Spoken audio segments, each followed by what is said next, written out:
napika ugali kwa haraka bila kujichosha. Hapa naweka unga, kisha naweka maji, tena maji naweka yale ya baridi kabisa. Sisubiri sijui yapate moto ndo mkoroge uji, hapana, hapa ni kwa haraka.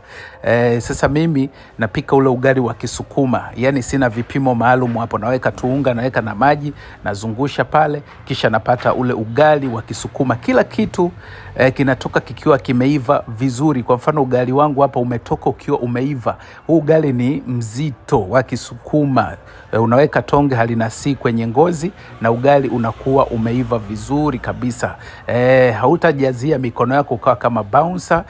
Hii nakuahidi kabisa, ukinunua isipopika ugali wewe unaoupenda na kurudishia gharama zako. Unaweza ukapika maharage, unaweza ukapika mchele, unaweza ukapika ugali wa muhogo, unaweza ukapika mboga zote, unaweza ukapika kila kitu kwa kutumia hii. Umeona, huu ni ugali wa muhogo. Manati hapo tayari.